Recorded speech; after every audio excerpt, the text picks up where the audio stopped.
बिस्मिल्लाहिर्रहमानिर्रहीम। अस्सलाम वालेकुम नाज़रीन, मैं हूं साकिब बशीर। मैं आपको अपडेट करूंगा कि अडयाला जेल में आज इमरान खान और बुशरा बीबी के केस की समाअत है। वहां पे अडयाला जेल के अंदर और अडयाला जेल के बाहर की क्या अपडेट है। इस वक्त 12:15 बजे हैं जब हम आपको अपडेट्स दे रहे हैं। इस्लामाबाद हाई कोर्ट में जो मुख्तलिफ PTI के रहनुमा आ रहे हैं, जो चैलेंज किए जा रहे हैं, दरखास्तें, मुलाकातों पर बंदिश और मुलाकातों पर पाबंदी को चैलेंज किया जा रहा है, उससे मुतल्लिक क्या अपडेट है इस्लामाबाद हाई कोर्ट से भी आपको बताएंगे। और पेशावर हाई कोर्ट में क्या चल रहा है, जहां पे मखसूस नशिस्तों के केस की समाअत है और PTI की जो मेन लीडरशिप जो वहां पे लीगल टीम है वो जो है वो मंजर से गायब है। अदालत ने बरहमी का इजहार भी किया, तो उससे मुतल्लिक भी आपको अपडेट करेंगे। आप हमारा YouTube चैनल सब्सक्राइब करें, बेल आइकन का बटन प्रेस करें और ताकि आपको बर वक्त वीडियो जो है उसका लिंक मिल जाया करे और फीडबैक भी दे दिया करें, ताकि बेहतर से बेहतर जो कंटेंट आपके सामने हम रखें। सबसे पहले हम बात कर लेते हैं अडयाला एक्स की बंदिश के हवाले से भी आपको हम अपडेट करेंगे। सबसे पहले हम बात कर लेते हैं जो अडयाला जेल में इमरान खान बुशरा बीबी के खिलाफ 190 मिलियन पाउंड केस की समाअत है। एहतसाब अदालत के जज नासिर जावेद राना वो समाअत जो है वो कर रहे हैं। वहां पे 6 वकला को वहां अंदर जाने की इजाजत दी गई है। 2 किलोमीटर दूर रोका गया है मीडिया को भी, वकला को भी।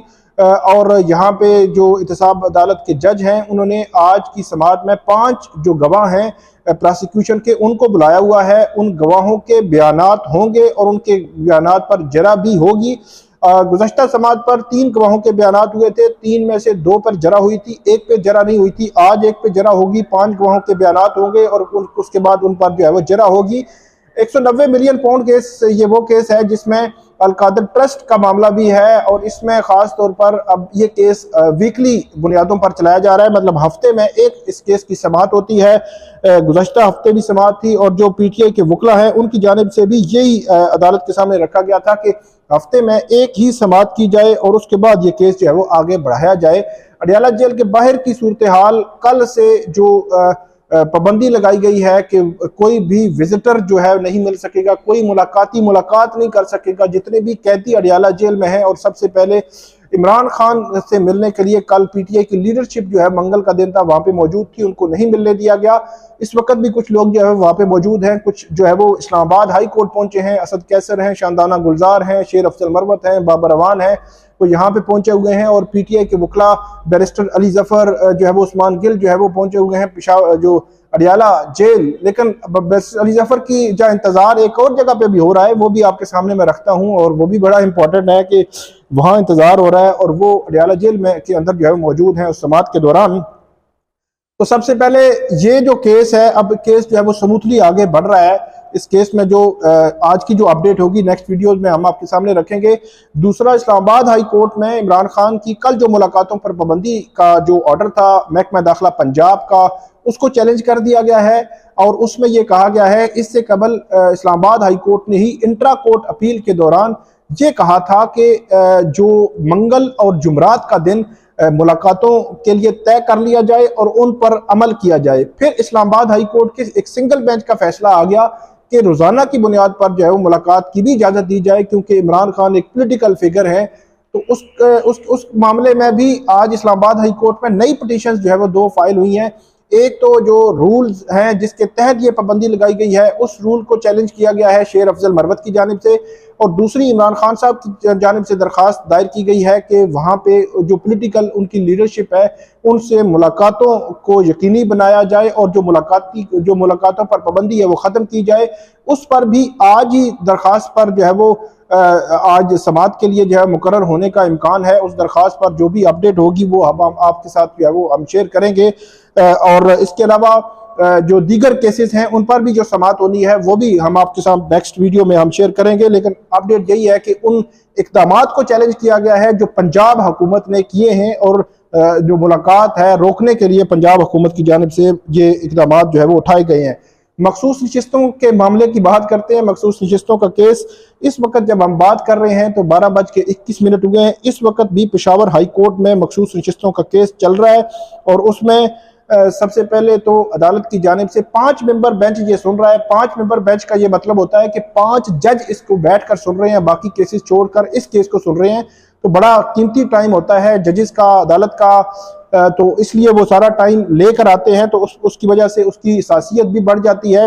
आज जब सुबह वहाँ पे काजी अनवर, एडवोकेट काजी अनवर जो सीनियर कानूनदान है, सीनियर वकील हैं, साबिक सदर हैं सुप्रीम कोर्ट बार एसोसिएशन के, ये पीटीआई की जानिब से पेश हुए, तो अदालत की जानिब से कदर बरहमी का इजहार भी किया गया कि जब अदालत को ये कहा गया उनकी जानिब से कि वकला नहीं आए, बैरिस्टर अली जफर और बाबर अवान, उनकी जानिब से कहा गया कि उन्होंने आर्गूमेंट्स के लिए आना था लेकिन वो नहीं आए, ये काजी अनवर साहब ने कहा। और बाद में मैंने देखा कि यहाँ पे बाबर अवान साहब जो है यहाँ इस्लामाबाद हाई कोर्ट में पिटीशन फाइल कर रहे हैं इमरान खान की मुलाकात के हवाले से और ECL में नाम निकलवाने के हवाले से, वो इस्लामाबाद हाई कोर्ट में मौजूद हैं।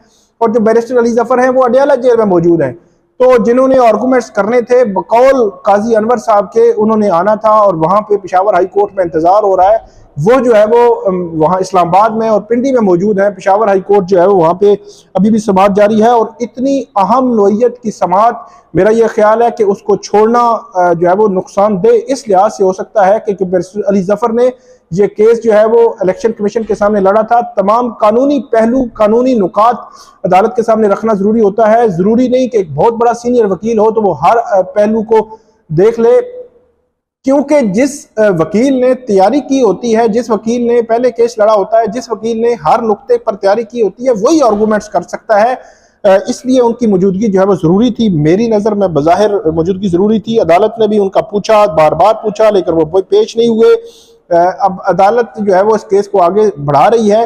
अटॉर्नी जनरल जो है मंसूर अवान, वो आज अदालत के सामने पेश हुए हैं पेशावर हाई कोर्ट के सामने, और उन्होंने इलेक्शन कमीशन के मौक़िफ़ को दुरुस्त कहा है। उन्होंने कहा है कि सुन्नी इत्तेहाद काउंसिल जिन्होंने अपने टिकट पर, अपने सिंबल पर इलेक्शन ही नहीं लड़ा, उनका एक सिंगल मेंबर भी मौजूद नहीं है और ना ही उनकी जानिब से बार वक्त जो मखसूस नशिस्तों की जो लिस्ट जमा करानी होती है वो करवाई गई है। इसलिए जो है वो ये इनको नशिस्तें नहीं मिल सकती। और फिर अदालत ने पूछा कि क्या ये नशिस्तें बाकी पॉलिटिकल पार्टीज को दी जा सकती हैं, तो ये बताया गया अदालत की जानिब से अदालत को कि जो पार्लियामेंट है वहाँ पे कानूनी तौर पर, आईनी तौर पर उसकी जो नशिस्तें हैं वो खाली नहीं रखी जा सकती, वो नशिस्तें फिल होना ज़रूरी है। मतलब अटॉर्नी जनरल और इलेक्शन कमीशन के जो वकला हैं उन्होंने अपना मौक़िफ़ यही इख्तियार किया है कि सुन्नी इत्तेहाद काउंसिल को ये नशिस्तें नहीं मिल सकती और ये नशिस्तें मिलेंगी बाकी पॉलिटिकल पार्टीज को, क्योंकि पार्लियामेंट में जो नशिस्तें खाली नहीं की जा सकती। लेकिन अभी तक की जो समाअत है उस समाअत को अगर देखा जाए तो जो वकला हैं उनकी जानिब से एक तो पीपल्स पार्टी के वकील फारूक एच नाइक, जो इसके अलावा जो मुस्लिम लीग नून के जो वकील हैं उन्होंने दलाइल दिए हैं, JUIF के वकील हैं उन्होंने दलाइल दिए हैं, अटॉर्नी जनरल ने दलाइल दिए हैं और इलेक्शन कमीशन के वकील ने दलाइल दिए हैं। और इनका सब का मौक़िफ़ यही है कि उसी को नशिस्तें मिलेंगी जिस पॉलिटिकल पार्टी ने एक तो इलेक्शन में हिस्सा लिया हो, वो पार्लिमानी पार्टी हो, मतलब पार्लिमान में बेशक उसकी एक नशिस्त क्यों ना हो वो मौजूद हो, उसको जो नशिस्तें मिलेंगी। और दूसरा जिसने अपनी जो है वो लिस्ट जमा करवाई हो, अगर लिस्ट एग्जॉस्ट कर जाए तो नई लिस्ट हो सकती है, लेकिन अगर लिस्ट जमा ही नहीं करवाई तो फिर जो है उनको नशिस्तें नहीं मिलेंगी। लेकिन जो जजेस हैं पेशावर हाई कोर्ट के, बज़ाहिर उनके सवालात जो है इस तरफ जा रहे हैं कि अदालत ये कह रही है कि अगर इनके तो नशिस्तें नहीं मिलेंगी, लेकिन क्या बाकी पॉलिटिकल पार्टीज को ये नशिस्तें दे दी जाएंगी। तो इसके हवाले से लॉ, कानून, आइन जो है वो खामोश है। तो अटॉर्नी जनरल ने कहा कि ये जो एक्ट है 2017 का, मतलब 2017 का जो इलेक्शन एक्ट है वो इसको जो है वो वाज़े कर रहा है। लेकिन अदालत अभी जो है वो इस केस की समाअत कर रही है। जब 12:30 बजे हम ये केस जो है वो इस हवाले से बात कर रहे हैं। एक बात जो है वो अदालत की जानिब से ये भी की गई कि दरख्वास्त में उठाए गए सवालात इलेक्शन कमीशन ने उसके जवाब दिए। तो मखसूस नशिस्तों की फहरिस्त 66 फॉर्म 66 पर होता है, लेकिन इन्होंने फॉर्म 66 दिया ही नहीं। इलेक्शन कमीशन ने यह कहा, तो जस्टिस अतीक जो थे बेंच का हिस्सा है, उन्होंने कहा कि उम्मीद करते हैं ये फॉर्म 45 और 47 की तरह नहीं होगा। तो इट मीन कि अदालतें भी ये समझती हैं कहीं ना कहीं किसी न किसी लेवल पर कि फॉर्म 45 और फॉर्म 47 वाला मामला मौजूद है। आखिरी हम मुख्तसर बात करेंगे वो है एक्स की बंदिश का मामला है। एक्स की बंदिश के हवाले से इस्लामाबाद हाई कोर्ट ने समाअत की है, लेकिन उससे कबल वजीर इत्तलात अता तारड़, उनकी जानिब से कहा गया है कि कहाँ है बंद जो है वो बंद किया गया है, कोई नोटिफिकेशन दिखाते हैं, ट्विटर तो चल रहा है। ये फिर पीटीए जो है वो इस्लामाबाद हाई कोर्ट में पेश हुआ है, तो पीटीए की जानिब से ऐसा कोई बयान नहीं दिया गया कि ट्विटर चल रहा है। एक्स चल रहा है। उनकी जानिब से कहा गया है हमें जवाब जमा कराने के लिए वक्त दिया जाए, और जो वकील थे उन्होंने कहा कि हम जो है वो अभी आए हैं। अदालत की जानिब से पूछा गया कि सिंध हाई कोर्ट में केस चल रहा था, क्या बना, तो बताया गया कि सिंध हाई कोर्ट में तो तौहीन अदालत की कार्रवाई जो है वो जारी है, उसमें नोटिस भी हो चुका है। तो चीफ जस्टिस आमिर फारूक उन्होंने दलाइल दिए कि जो भी है जिसने भी किया है, लेकिन एक सोशल मीडिया प्लेटफॉर्म बंद हुआ है। मीडिया रिपोर्ट्स के मुताबिक सिंध में भी ढीला ढाला केस जो है वो चल रहा है, और इसमें यह भी कहा गया कि अदालत ने कहा कि हम उसमें लंबी तारीख नहीं दे रहे। 26 मार्च की तारीख पीटीए को दी गई है कि पीटीए आकर इस पर जवाब दे। लेकिन हैरान कुन मामला यह है कि वजीर इत्तलात साहब कह रहे हैं कि ट्विटर खुला हुआ है, लेकिन यह बात पीटीए ने इस्लामाबाद हाई कोर्ट के सामने नहीं की। तो ये थी अभी तक की अपडेट, दिन 12:30 बजे तक की।